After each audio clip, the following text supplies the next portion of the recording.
용서받은 자가 용서하다라는 제목으로 말씀을 함께 나누도록 하겠습니다. 최근에 넷플릭스에서 제가 드라마를 하나 보고 있습니다. 에스콰이어라는 드라마인데요.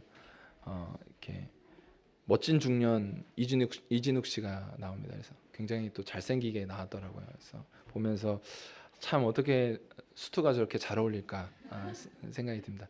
네, 저는 일부러 오늘 그래서 펑퍼짐한 수트를 입고 왔습니다. 인물 자체가 굉장히 멋지게 나와요. 그래서 변호사들의 이야기거든요. 변호사들의 이야기인데 이제 그중 4화가 이제 4화의 제목이 렉스 탈리오니스라는 제목이에요.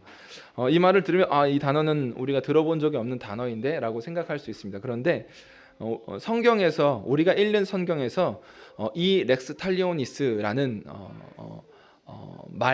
이 말이 이렇게 표현되어 있습니다. 눈에는 눈, 이에는 이로 갚을지니라라고 표현되어 있습니다. 바로 동해보복법이라고 말하는 것이 바로 렉스 탈리오니스입니다. 그러니까 내가 당한 대로 되갚아준다라는 거죠. 상처에는 상처로, 생명에는 생명으로 갚는 거죠. 그 4화의 내용, 눈에는 눈, 이에는 이라는 이 제목을 가지고 있는 이 4화의 내용은 우리의 마음을 분노로 일으키기에 충분한 내용으로 그 내용이 구성되어 있습니다. 어떻게 되어 있냐면 자기의 친딸인데 친딸을 학대하는 때리고 폭력으로 대하는 돈 있고 권력 있는 사람이 등장을 합니다. 그런데 이 사람이 이제 주인공에게 이제 변호를 부탁을 해요. 왜냐하면 그 자기 가정에서 가정 일을 돌보던 분이 고소를 했기 때문에 그래요. 학대로 고소를 했기 때문에 그것을 이제 조용하게 처리하기 위해서 변호사를 고용하게 됩니다. 그런데 권력 있는 또 힘 있고 돈 있고 한 사람이 막 그 이야기를 덮고 학대의 이야기가 이렇게 막 뉴스에 매스컴에 이렇게 나오지 않도록 막아서기도 하고 그렇게 하는 것들을 보면서 이 변호사는 처음에는 어떻게 보면 그 사람을 굉장히 잘 보호를 해주는 것처럼 보입니다. 그러니까 이 사람의 학대가 폭력이 밖으로 잘 이야기가 나가지 않도록 잘 아주 입단속도 그 도와주셨던 가정일을 도와주셨던 분의 입을 아주 그냥 아무 말도 못하도록 막는 일들을 아주 잘 행하는 것처럼 보입니다. 그래서 주위 사람들이 어떻게 그렇게 그 나쁜 사람들을 그렇게 도와줄 수 있냐라는 식으로 이제 반응을 하게 되죠. 그런데 사실 이 주인공은 누구보다도 분노하고 있는 사람이었어요. 그래서 결국엔 이 일을 어떻게 처리하게 되냐면 그냥 정상적인 방법으로는 해결을 할 수 없으니까 이제 뭐 판타지니까 이해하고 드시면 됩니다. 그래서 정의를 실현을 하게 되는데 그 아이가 당했던 방식, 폭력과 학대를 똑같이 되돌려주는 방식으로 이제 정의를 실현을 해요. 그래서 이 폭력배의 돈을 이제 그 권력 있고 힘 있는 사람이 뭘 하던 사람이냐면 그 자산운용가예요. 그래서 여러 사람들의 돈을 받아다가 막 큰 돈을 굴리는 사람, 그래서 이익을 남겨주는 사람이었는데 그 중에 주위에 폭력배였다가 이제 회사를 운영하게 된 사람의 돈도 굴려주면서 슬금슬금 그 돈을 빼먹은 거죠. 그래서 그걸 밝혀주고 그 폭력배가 이제 그 사람을 잡아다가 똑같이 엄청 때리고 학대를 하는 거죠. 그래서 이 사람이 트라우마가 생겨서 정신적으로 무너지게 되고 그리고 그것을 법적으로 다 또 나중에 밝혀서 처벌까지 받는 법적인 처벌까지 받게 되는 이야기. 그리고 이 아이는 학대받았던 아이는 이혼해서 따로 살던 어머니에게 가서 훈훈하게 마무리가 되는 뭐 그런 이야기로 4화가 진행이 됩니다. 이 이야기를 지금 간단하게 설명을 드렸지만 여러분들은 꽃이다, 잘됐다, 이렇게 처벌받아야지, 당한 대로 되갚아주는 것이 상처받은 자의 권리이지라고 우리는 생각할 수 있습니다. 당연하게 생각하고 그 정의가 실현되는 우리의 그 현장을 보면 그것이 판타지일지라도 정의가 실현돼야지. 오히려 답답한 것은 오히려 정의가 실현되지 않을 때 이렇게 해야 된다고 라고 생각이 드는 거죠. 우리는 그런 마음들을 늘 가질 때가 있습니다. 당한 대로 되갚아주는 것이 마땅한 일이라고 그렇게 행하는 것이 정의라고 생각이 되는 거죠. 그래서 그런 삶을 또 그렇게 하는 것이 법적으로 처벌을 하고 행하는 것이 정당하다는 생각을 우리가 가지게 될 때가 있습니다. 물론 완전히 틀린 것은 아니지만 그 생각이 과연 복음 안에서 과연 정당한가, 정당한 생각일까를 우리는 생각해 봐야 합니다. 은혜로 사는 삶은 사랑을 실천하는 삶이라고 지난 말씀을 나누면서 말씀을 드렸습니다. 근데 그래서 마지막에 예화를 들은 것이 용서에 대한 것이었죠. 자기의 가족을 잔인하게 눈앞에서 죽인 자기의 남편과 아들을 눈앞에서 죽인 그 사람을 자기의 아들 양자로 삼고 용서하고 그를 한 달에 2번씩 만나게 하는 법적인 명령을 내려주기를 청원하는 한 여인, 늙은 여인의 이야기를 말씀을 드렸습니다. 사랑을 실천하기 위해서 반드시 넘어가야 하는 험곡이 하나 있습니다. 그것은 바로 용서죠. 여러분, 일면식 없는 사람들, 나와 관계를 분명하게 맺지 않고 있는 사람들을 사랑하는 것은 어떻게 보면 편한 일입니다. 쉬워요. 멀리 저기 아프리카에 사는 가나 이런 가난한 나라들이 있잖아요. 그런 나라들에 사는 사람들을 사랑한다라고 말하는 것은 쉽습니다. 매달 내가 돈도 보내주고 있고 편지도 보내주고 있고요. 여러 가지 백신도 밥 먹을 수 있도록 돕는 일들도 사랑하는 마음으로 행하고 있어요라고 말하는 것은 쉽습니다. 쉬운 일처럼 보여요.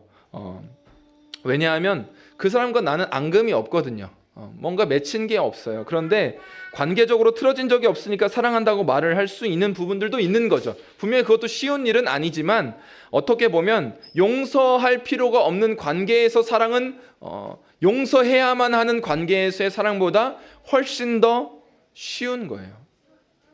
관계가 깨어지고 무너진 그 안에서 사랑을 선택하기 위해서는 반드시 용서라는 산을 넘어가야 합니다. 용서하지 않고 사랑한다는 것은 마치 태어나지 않고 살아가고 있습니다라고 말하는 것과 비슷한 말인 거죠. 그래서 복음 안에는 반드시 용서가 담겨 있습니다. 용서 없는 복음은 복음이 아니에요. 용서를 거치지 않는 사랑은 불가능합니다.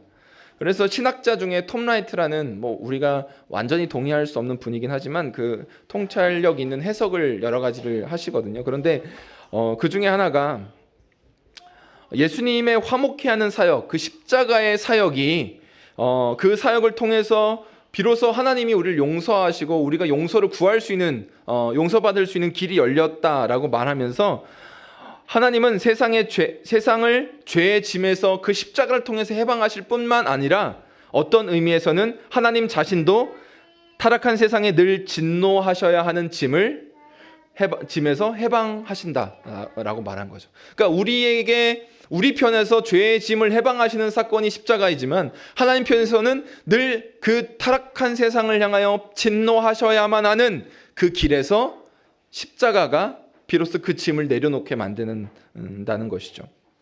그러니까 용서하는 길이 열렸기 때문에 하나님도 진노의 짐을 진노하실 수밖에 없는 그 짐을 내려놓으셨다라고 말할 수 있는 것이죠. 하나님이 그렇다면 우리는 어떻겠습니까? 우리가 살아가는 현실은 조금 슬픈 까닭은 우리가 살아가는 세상과의 어떤 관계 안에서 여러 가지 맺는 관계 안에서 우리는 조금씩이라도 서로에게 실망을 주는 관계라는 거예요. 상처를 주고 상처를 받기도 합니다. 완벽하게 나에게 좋은 사람은 세상에 없어요. 늘 상처를 주고 실망을 줍니다. 용서를 할 일이 생기고 용서를 구해야 할 일이 생깁니다. 얼기설기 맺혀있는 그 크고 작은 원망들은 우리가 때때로는 무시하고 또 덮어두고 또 작은 일은 넘기고 큰 일은 담아두면서 어떻게든 지나가는 거죠. 이러한 현실보다 그런데 더 슬픈 것이 있어요. 우리가 진짜로 용서를 할 수 없는 존재라는 거죠. 그러니까 용서할 수 있는 능력이 없다는 것이 진짜 슬픈 거예요. 앞에서 말한 에스콰이어라는 드라마의 이야기처럼 우리는 선명한 악이 흐릿한 정의에 의해서 무너지는 것을 참지 못합니다. 그러니까 선명한 악에 의해서 정의가 무너지는 것을 우리는 참지 않아요. 막 분노합니다. 어떻게 그래? 막 분노하죠. 그런데 그래서 우리는 선명한 악이 보다 더 선명한 정의에 의해서 처벌받고 그렇게 무너지는 것, 악의가 무너지는 것을 시원스럽게 생각을 하는 거죠. 그 과정에서 용서는 그 악에 대해서 면죄부를 주는 것 같은 느낌을 받습니다. 쉽게 용서해버리고 나면 악은 또 악행을 저지를 수도 있으니까 용서하면 안 돼라고 우리는 생각을 하게 되는 거죠. 그러니까 쉽게 용서해버리면 그 나쁜 악은 더 길길이 날뛸 것이라는 불편한 그 불쾌감이 있는 거예요. 쉬운 용서는 어디 누구에게도 없지만 그 악의가 그 용서를 쉬운 것처럼 여기게 되는 그 어떤 불편한 마음들이, 불편한 생각들이 있는 거죠. 때문에 사랑으로 나아가는 길이 막혀 있어요. 성경적인 용서를 배우는 것이 그래서 우리 가운데 중요한 거죠. 이해하는 것이 매우 매우 중요한 거예요. 우리가 사람과의 관계 안에서 누구든지 사실 용서를 구하고 용서를 받고 또 용서를 해야 할 일들이 있기 때문에 그렇습니다. 팀 켈러 목사님은 용서를 배우다라는 책에서 용서의 세상 속에서의 용서의 모델 3가지를 이야기를 합니다. 대부분의 우리가 용서를 한다고 할 때 여기에 해당하는 거죠. 첫 번째는 무조건적으로 용서해야 한다라고 말하는 모델이에요. 좀 성경적으로 또 표현하자면 값싼 은혜라고 말할 수 있는 거죠. 팀 켈러 목사님의 책에 보면 에피소드가 등장을 하는데 수잔 워터스라는 사람이 나와요. 여인인데 여자인데 자매인데 7살 때부터 친오빠와 수영 강사로부터 성추행을 당했어요. 그런데 그 학대가 사춘기까지 계속되었는데 그녀는 그 친구들이나 기독교 서적을 통해서 좀 그 어떤 상처를 회복하려고 도움을 받아보려고 했으나 아무 소용이 없었어요. 훗날 이제 예수님을 믿게 되고 그렇게 하면서 하나님이 그녀의 죄를 용서하고 잊으셨던 것처럼 그녀도 분노한 그 마음에서 분노를 버리고 용서하고 잊어야 한다라는 말을 듣는 것이 굉장히 어려웠던 거죠. 멋진 화해의 사연이나 학대자의 구원을 위한 기도를 행해야 한다라는 것밖에 접할 수가 없는 거죠. 하나님이 나를 용서하셨으니 나도 용서해야 한다는 말은 너무 많은 비밀을 가진 나로서는 너무 죄책감을 키우는 일이었다라고 나중에 고백을 합니다. 그러니까 쉬운 은혜 때문에 이런 학대가 성행할 수밖에 없다. 우리가 앞에서 말한 것처럼 그 악이 용서를 쉽게 생각하고 그것을 이용할 거라는 그런 불쾌한 마음이 우리 가운데 있을 수 있는 거죠. 그래서 이 쉬운 은혜라는 표현이 값싼 은혜라는 말로 대체해도 되는데, 그러니까 무조건적으로 용서해야 합니다. 용서해야 당신이 살아요 라고 사실 이 용서해야만 한다라는 말에는 거기가 담겨 있는 거예요. 용서하고 잊어버리는 게 당신을 위한 길이에요 라고 말하는 거죠. 그렇게 이야기함으로써 오히려 그냥 거기에 맺혀 있지 말고 거기에 갇혀 있지 말고 나와라 라는 말을 하는 거예요. 이게 세상에서 말하는 첫 번째 거죠. 사실은 근데 여기 안에는 가해자와 피해자의 어떤 문제가 온전하게 회복되어지지도 않았고 그 권력의 불균형도 해결되지 않았고 정의가 실현되지도 않았어요. 그러니까 정의의 추구도 없습니다. 그러니까 이것도 성경적인 용서가 아닌 거죠. 둘째는 거래적으로 용서해야 한다는 모델이에요. 그 말은 뭐냐면 성경 이렇게 책에서는 인색한 은혜라고 말했어요. 강조점은 가해자가 피해자에게 용서받을 자격을 갖추어야만 용서할 수 있다라는 거예요. 그러니까 뭐냐면 네가 나한테 용서를 구하려면, 용서를 받으려면 내 앞에서 평생 무릎 꿇고 빌어. 그러면 내가 용서해 줄게. 나에게 재산상의 피해를 내 마음의 피해를 입혔으니까 이만큼을 갚으면 내가 용서해 줄게 라고 말하는 게 자격을 갖춰야 어떤 거래적으로 용서하는 모델인 거죠. 그러니까 자격을 갖춰야만 하는 거죠. 그런데 이것도 사실은 자격을 갖춰 용서를 얻어내라고 요구하는 그것은 상대를 지배하려고 하는 권력의 행사라고도 말할 수 있고 그렇기 때문에 참으로 용서가 될 수 없는 거죠. 오히려 이것은 교묘하게 상대방을 응징하고 통제하고 정의를 내 방식으로 실현하려고 하는 복수의 또 다른 방법일 수도 있는 거예요. 그리고 세 번째는 용서는 없다고 말하는 모델인 거죠. 은혜가 없다라고 볼 수 있어요. 용서하면 피해가 반복될 것이라고 생각하기 때문에 난폭한 일을 당한 피해자에게 용서하라고 말하는 것 자체가 상처 주는 일이다라는 거죠. 그러니까 용서함 없이 정의를 아주 합당한 처벌을 내릴 때까지, 그 사람에게 처벌을 내릴 때까지 이렇게 용서할 수 없다라고 보는 거죠. 그러니까 끝까지 용서하면 안 된다. 그래야만 악이 날뛰지 않는다라고 보는 거죠. 이 세 가지 모델의 문제점이 있습니다. 그것은 바로 하나님과의 관계가 전혀 없다는 거예요. 그것이 결여가 되어 있어요. 그래서 보통 사람들은 이 정도의 수준에서 이야기를 하는 거죠. 보통 사람들은 이 정도의 수준에서 용서를 이야기를 합니다. 그런데 성경에서 말하는 용서는 이런 방식이 아니죠. 오늘 본문을 통해서 예수님이 이러한 은혜를 들려주고 계신데, 눈에는 눈, 이에는 이로 갚아라 라고 말하는 것이 아니라 오히려 하나님의 무한한 은혜로 우리를 이끌어서 그 가운데 우리가 용서받은 자라는 것을 깨닫게 하시는 거죠.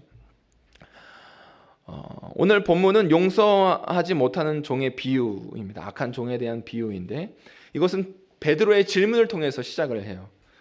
베드로는 형제를 우리는 몇 번이나 용서를 해야 합니까? 7번 정도 용서하면 됩니까? 라고 이야기를 합니다. 그런데 여기에는 베드로가 은근히 자기의 너그러운 마음을 표현하고 있어요. 왜냐하면 그때 당시에 탈무드는 너희들은 형제가 자신에게 잘못했을 때 한 3번 정도 용서해 주라고 탈무드는 가르쳤어요. 그러니까 지금 베드로는 그 탈무드가 구전으로 또 이야기로 구전되고 있는 그 이야기 속에서 한 3번 용서해 주면 많이 용서해 주는 건데 7번 용서해 주니까 조금 더 너그러움을 표현하고 있는 거죠. 그러니까 7번 정도 용서하면 충분히 용서한 것 아닙니까? 라고 이야기를 하는 거예요. 그런데 예수님께서는 여기에 대해서 용서의 한도를 정해 놓는 것을 용납하지 않으셨어요. 횟수의 문제가 아니다라는 거죠. 그러니까 예수님의 말씀은 산술적으로 표현하지 않아요. 우리가 몇 번을 용서해 줄까요? 한 7번 용서하면 될까요? 라고 묻는 베드로에게 7번이라도 70번까지라도 용서해라 라는 말을 그러면 곱해서 더하기로 77번이라고 말하는 사람도 있고 곱해서 490번이라고 말하는 사람도 있는데 490번 용서해 주면 됩니까? 그럼 491번째는 용서하지 말라는 말일까요? 그 말이 아닙니다. 용서를 횟수로 생각하지 말라는 거예요.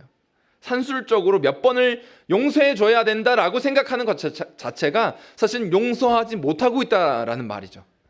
그러니까 횟수를 세고 있는 것은 사실은 용서하지 못한 것이라고 예수님 말씀하신 거예요. 내가 몇 번까지 내가 봐줄게. 요즘 이렇게 사람 관계에서, 부부 관계에서 스트라이크 3번이면 원아웃이고 이렇게 3아웃이면 그냥 모가지야 이렇게 말하잖아요. 그럼 총 9번 9번 용서해 주는 건데, 그러니까 9번 용서해 주라는 말일까요? 그런 말이 아니에요. 베드로보다 좀 낫다. 나 9번이니까 이렇게 하라는 게 아닙니다. 횟수로 말하는 게 아니에요. 그래서 바로 곧장 이야기로 들어가시는 거예요. 한 임금에게 1만 달란트 빚진 자의 이야기를 시작을 하는 거죠. 여기서 10,000달란트는 우리도 그걸 또 계산하고 있어요. 10,000달란트가 600데나리온이니까 600데나리온은 이렇게 한 사람이 얼마 벌 수 있는 건데 오늘날로 환산하면 1데나리온이 10만 원 정도 되니까 곱해가지고 또 곱해가지고 한 4조 정도 된다. 이렇게 1만 달란트가 4조 정도 되는구나. 이렇게 계산하라고 1만 달란트를 말씀하신 게 아니죠. 사실 이건 과장하신 거예요. 그때 당시에 헬라 시대에 이제 로마가 다스리고 있었기 때문에 로마라는 제국 안에 가장 큰 화폐의 단위가 달란트였어요.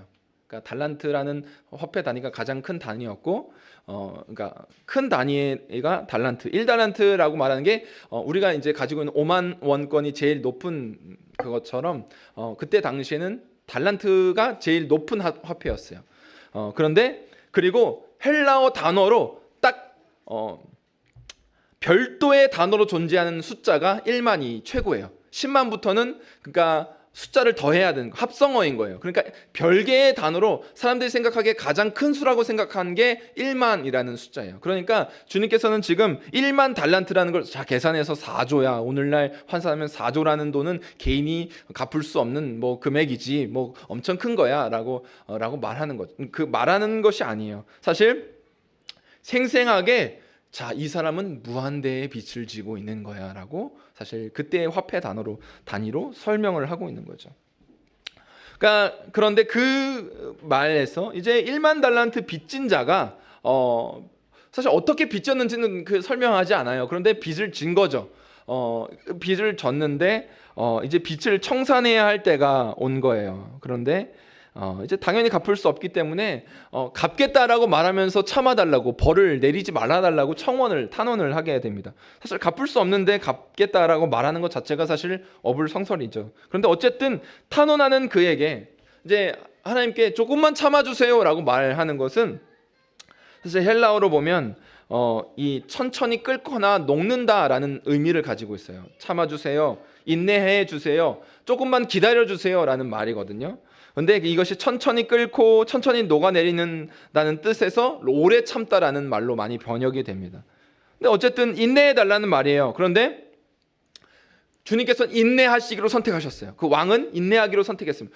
내가 너에게 참아주겠다, 탕감해 줄게 라고 표현을 하십니다.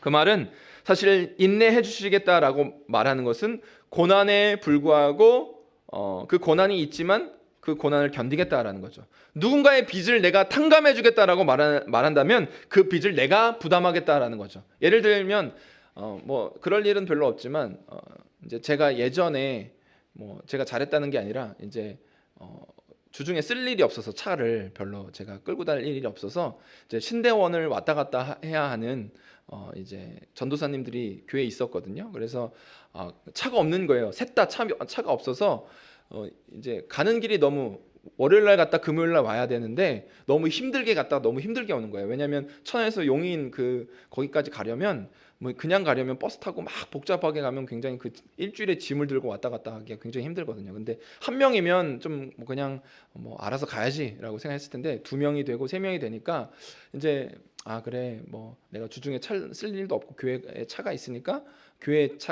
그냥 내 차를 빌려줘야 되겠다 빌려줬어요.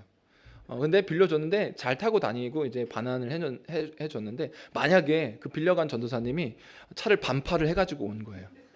그것도 그냥 벽에다 박은 게 아니고 저기 다른 차와 박아가지고 이제 그러니까 100대 빵으로 완전히 이렇게 해서 갖고 왔다면 이제 저는 탕감해 줄게 이렇게 용기 있게 말을 못했을 텐데 어쨌든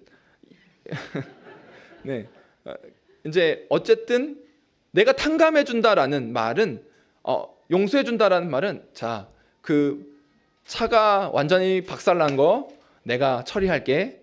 그리고 차를 박살낸 거 내가 감당할게 라는 말이라는 거죠. 그냥 탕감한다라는 말은 그냥 그래 너 빚 내가 갚지 마 라는 말을 떠나서 그 사람이 짊어지고 있는 빚을 내가 감당해야 한다라는 말이에요. 그러니까 내가 빌려줬는데 그 완전히 반파를 해가지고 가지고 오면 그 처리하는 비용 또 상대방의 어떤 처리하는 비용들을 내가 다 감당하겠다라는 말인 거죠. 그러니까 지금 왕은 이 종에 대하여 내가 용서해 줄게, 탕감해 줄게 라고 말하는 것은 그 1만 달란트의 빚에 대하여 임금이 왕이 스스로가 내가 감당하겠다라고 말하고 있는 거죠. 그러니까 사실은 용서한다라는 것은 인내를 요구하고 자발적으로 고생하는 길로 가는 거예요. 그 사람이 짊어져야 할 것을 내가 짊어지기 때문에 그렇죠.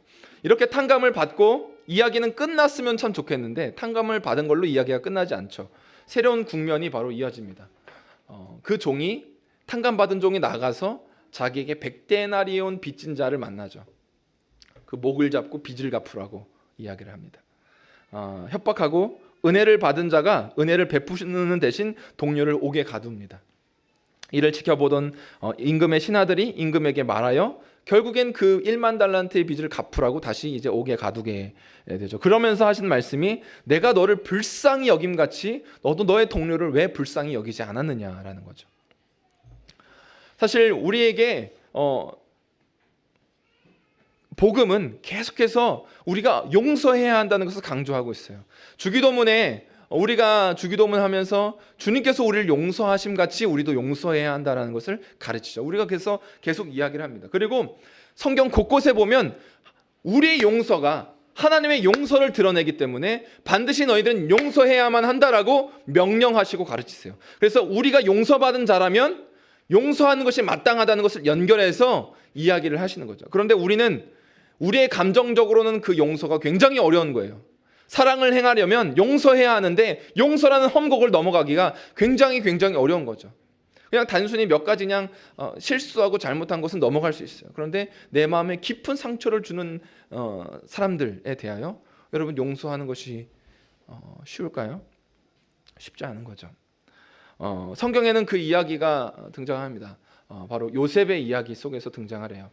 요셉은 야곱의 12아들 중에 아주 아버지의 사랑을 독차지했던 사람이죠. 우리가 잘 알고 있듯이. 그래서 굉장히 삐뚤어진 편애를 받았던 거예요. 사실은 다른 형제들이 그렇게 미워할 만한 이유를 갖고 있어요.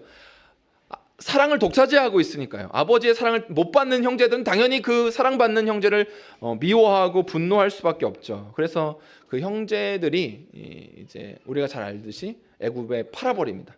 팔아버리죠. 그러니까 미디안 상인들에 팔아버리고 미디안 상인들은 애굽에 팔아버리죠. 그러니까 형제들은 사실 어디에 팔렸는지 알지 못한 거예요. 그러니까 미디안 상인들에게 팔았으니까요. 인신매매하는 그 사람들에게 팔아버린 거죠. 그런데 그 사람이 이제 우여곡절을 거쳐 결국 총리가 되고 그 총리가 돼서 하나님께서 주신 꿈을 해몽함으로 준비하죠. 흉년의 때를 준비합니다. 풍년의 때 막 많이 창고에 들여놔서 흉년이 왔을 때를 준비합니다. 그런데 그때 이제 흉년이 들었을 때 이제 형제들이 이제 그 곡식을 사기 위해서 와요. 형제들은 요셉을 알아보지 못했습니다. 왜냐하면 총리를 눈으로 바라볼 수 없었기 때문이에요.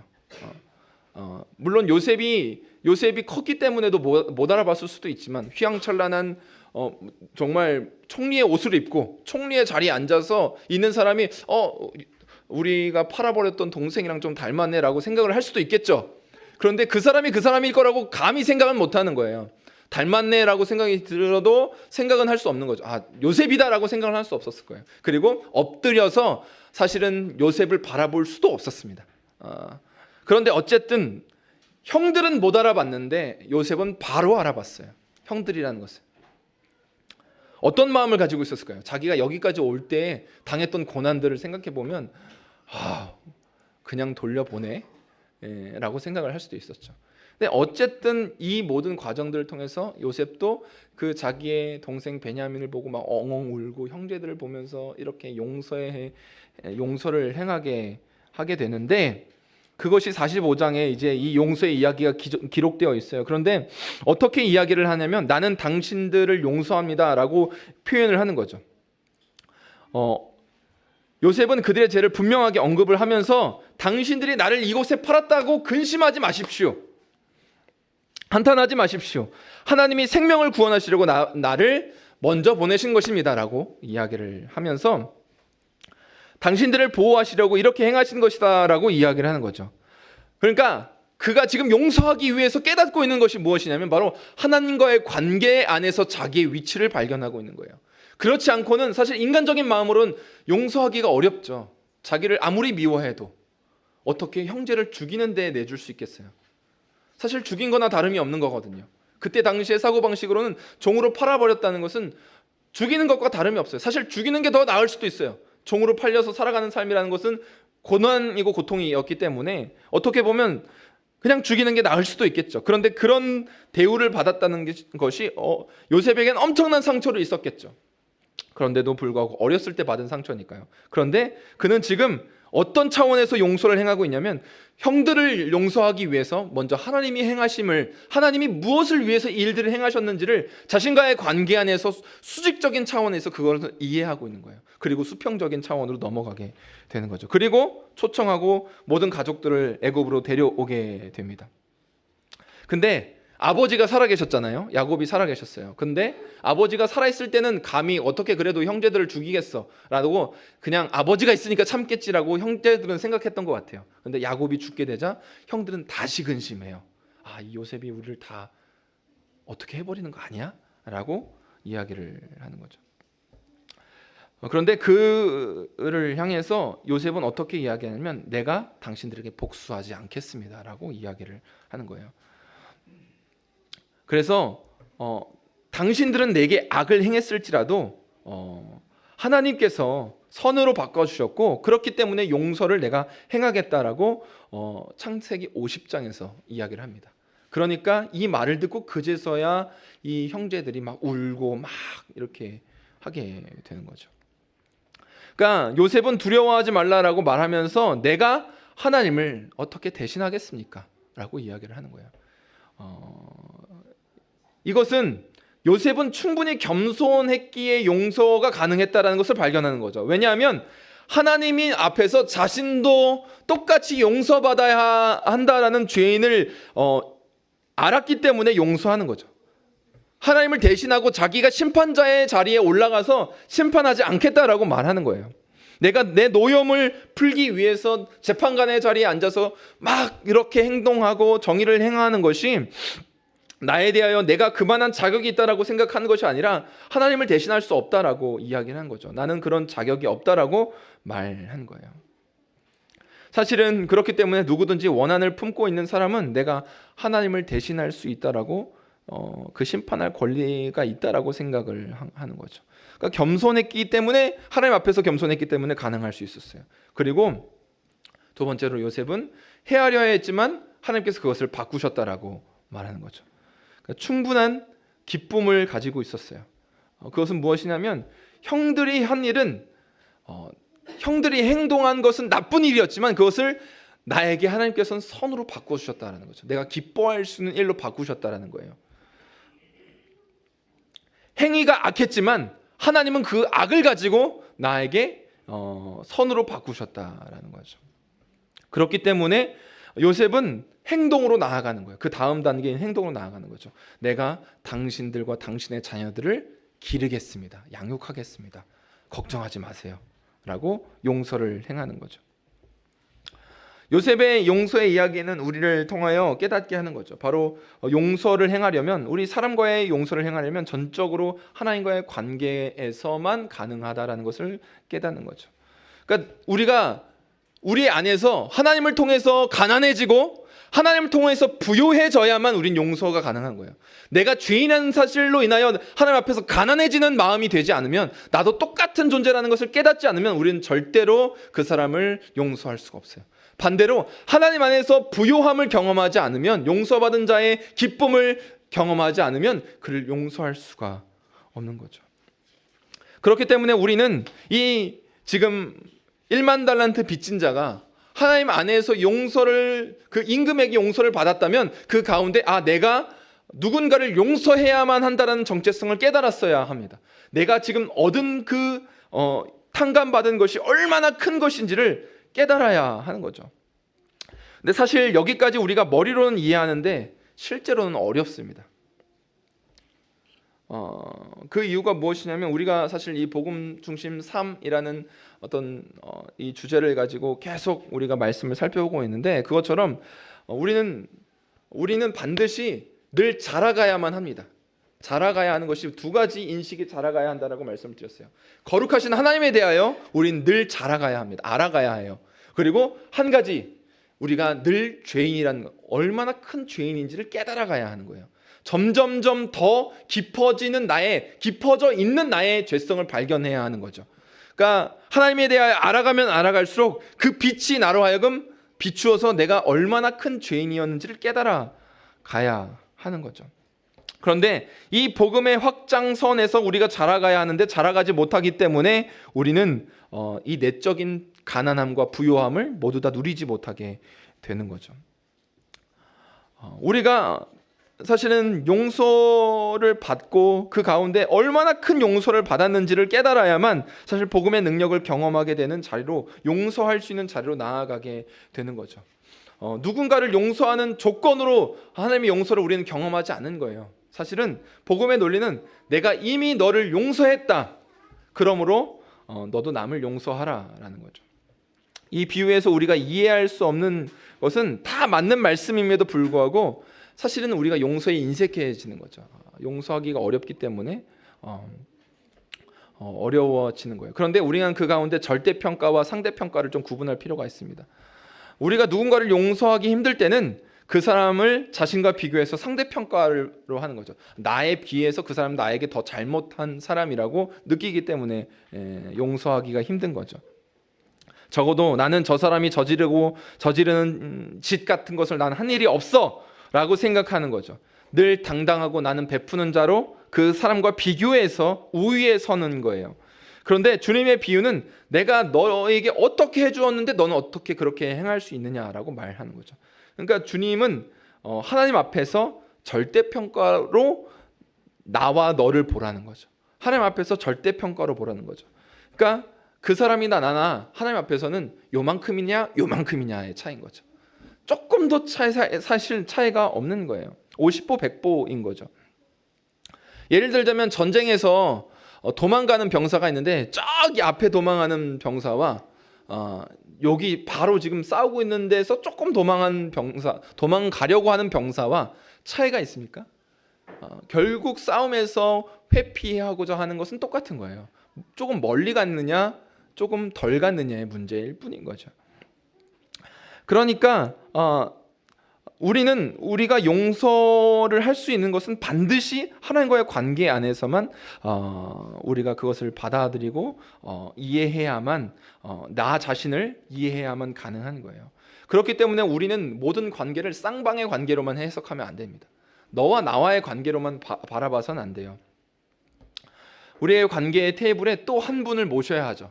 바로 하나님을 모셔야 합니다. 그러니까 우리의 관계는 늘 삼자대면이어야 해요. 삼각관계인 거죠. 하나님이 늘 함께 계셔야 합니다.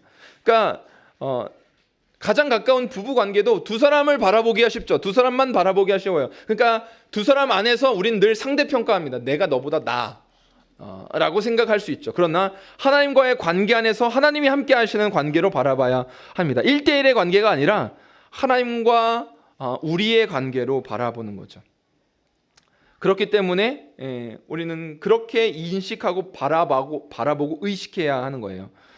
만약에 지금 이 우리가 함께 읽었던 1만 달란트의 빚진 이 탕감받은 이 종의 이야기를 조금만 바꿔서 1만 달란트 빚 탕감받은 이 종과 100데나리온 빚진 동료를 만났을 때 임금이 바로 앞에 있었다라고 생각을 해봅시다.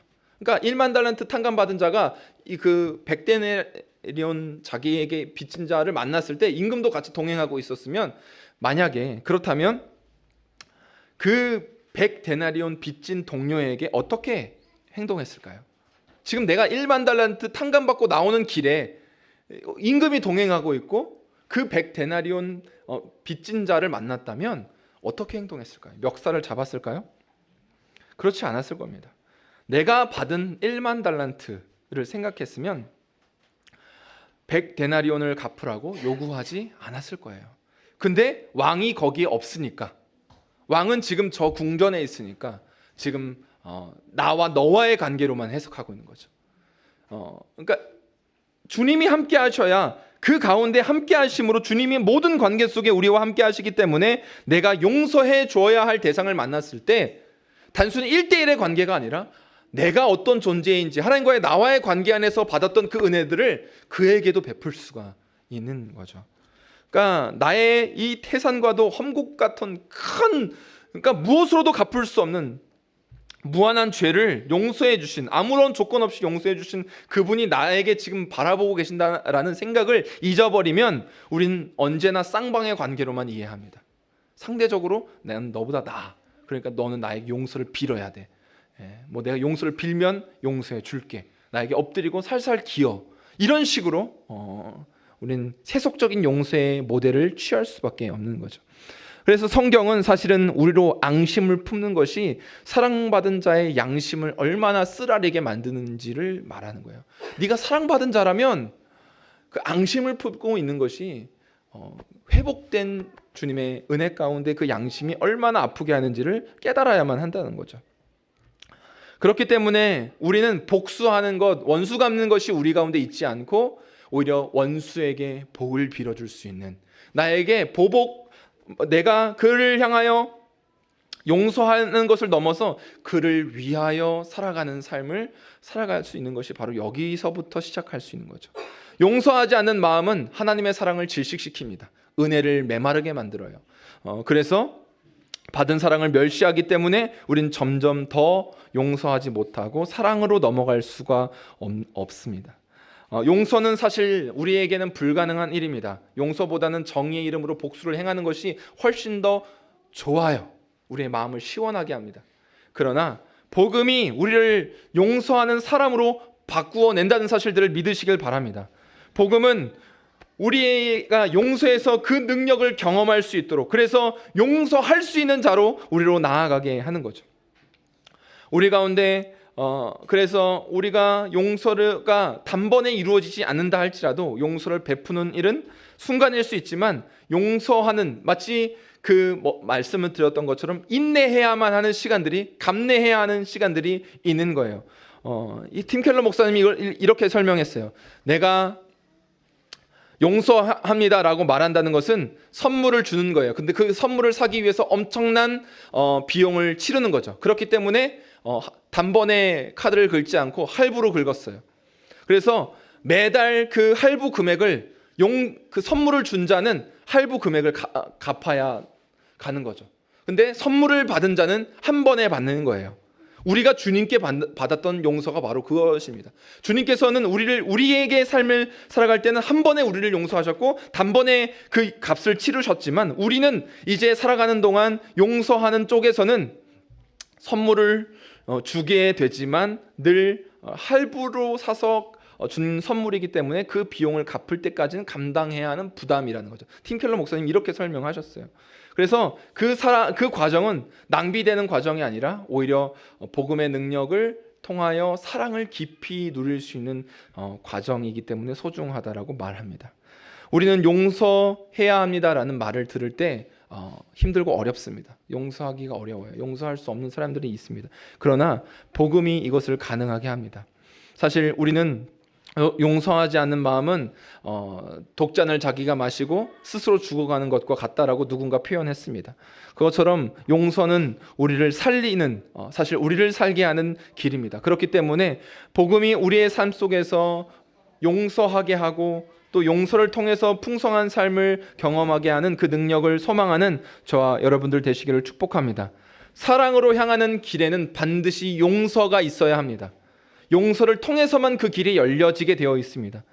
우리를 통하여 사랑의 관계를 오늘 우리가 누리고 있다면, 주님과의 그 사랑의 관계를 오늘 누리고 있다면 그것은 주님이 우리를 용서하셨기 때문입니다. 저와 여러분들이 그 은혜로운 길을 걸어가고 있다면 이제 수평적인 차원에서 나와 너와의 관계에서 우리가 용서함으로 그 길을 열어가는 저와 여러분들 다 되시기를 축복합니다. 주님은 우리를 도와주실 겁니다. 용서할 수 없지만 용서할 수 있도록 늘 복음으로 우리가 어떠한 존재인지를 깨닫게 하시고 또 용서할 수 있는 능력을 성령 안에서 공급하실 것입니다. 오늘도 그 주님을 기대하며 용서하는 자리로 믿음의 선택을 행하는 저와 여러분들 다 되시기를 축복합니다. 이 시간 말씀을 생각하시면서 함께 기도하면서 나아가도록 하겠습니다.